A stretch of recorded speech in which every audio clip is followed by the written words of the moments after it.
ഓഫീസിൽ ക്രിസ്മസ് പ്രോഗ്രാമിന് ഭാഗമായിട്ട് ക്രിസ്മസ് കാർഡ് ഉണ്ടാക്കിയിടുന്ന ഒരു കോമ്പറ്റീഷൻ ഉണ്ടായിരുന്നു കേട്ടോ. ഇത് ഈ ബോക്സിലോട്ടാണ് നിക്ഷേപിക്കേണ്ടത്. അതിന് വേണ്ടിയിട്ട് ഞാൻ ഉണ്ടാക്കിയ കാർഡിൻ്റെ ഡീറ്റെയിൽസാണ് പറയുന്നത് കേട്ടോ. കുറച്ച് ചാക്കുചരടാണ് ആദ്യം യൂസ് ചെയ്തത്. അത് ഉപയോഗിച്ചിട്ട് ഒരു ട്രീ ഉണ്ടാക്കുകയാണ് ചെയ്തത് കേട്ടോ. കളർഫുള്ളായിട്ടുള്ള ചാക്കുചരട് ഉപയോഗിച്ച് ഒരു പേപ്പറിൽ ട്രീ ഉണ്ടാക്കി അതിൻ്റെ മുകളിൽ ഒട്ടിച്ച് കൊടുക്കുകയാണ് ചെയ്തത് കേട്ടോ. പിന്നെ റീത്ത് ഉണ്ടാക്കുകയാണ് അടുത്ത പരിപാടി. റീത്ത് ഉണ്ടാക്കിയത് എങ്ങനെയാണെന്ന് വെച്ചാൽ ഒരു ക്വില്ലിങ് പേപ്പറില്ലേ, നമ്മുടെ കമ്മലൊക്കെ ഉണ്ടാക്കി, നമ്മൾ പണ്ട് കമ്മലൊക്കെ ഉണ്ടാക്കിയിരുന്ന ഒരു പേപ്പർ, ആ പേപ്പർ ഉപയോഗിച്ചിട്ട് ക്വില്ലിങ് പേപ്പർ ഉപയോഗിച്ചിട്ട് റീത്ത് ഉണ്ടാക്കി. അതുപോലെ തന്നെ മെയിൻ അട്രാക്ഷൻ എനിക്ക് തോന്നിയ സാധനം എന്ന് പറഞ്ഞിട്ടുണ്ടെങ്കിൽ ലൈറ്റാണ്. നമ്മൾ പണ്ടത്തെ അയ്യച്ചാടി ആയതുകൊണ്ട് അങ്ങനെ ഉണ്ടാക്കാനൊരു തോന്നൽ. അപ്പോൾ ലൈറ്റ് ഉണ്ടാക്കുകയാണ് ചെയ്തത്. അപ്പോൾ കോപ്പർ സ്ട്രിപ്പും LED ബൾബും പിന്നെ ബാറ്ററിയൊക്കെ യൂസ് ചെയ്തിട്ടാണ് നമ്മൾ ലൈറ്റ് സെറ്റ് ചെയ്തത് കേട്ടോ. അപ്പോൾ ഇതാണ് നമ്മുടെ ഒരു ലുക്ക്.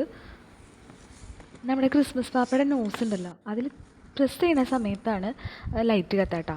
അപ്പോൾ അങ്ങനെയാണ് നമ്മൾ സെറ്റ് ചെയ്തത്. എന്നിട്ട് ഒരു പ്രൊജക്റ്റ് ചെയ്ത് നിൽക്കുന്ന പോലെയാണ് ആ ട്രീനെ വെച്ചത്.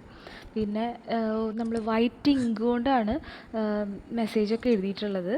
ഇതാണ് കേട്ടോ നമ്മുടെ ലൈറ്റ് കത്തുമ്പോൾ രാത്രിയിലത്തെ ഒരു വ്യൂ. ഇങ്ങനെയാണ് നമ്മൾ ചെയ്തിട്ടുള്ളത്. ഇനി നമ്മുടെ കാർഡിൻ്റെ കുറച്ച് ഫോട്ടോസ് കാണിച്ചു തരാം. ഇതാണ് ഒരു ലുക്ക് എന്ന് പറഞ്ഞിട്ടുണ്ടെങ്കിൽ ഇതാണ് കേട്ടോ.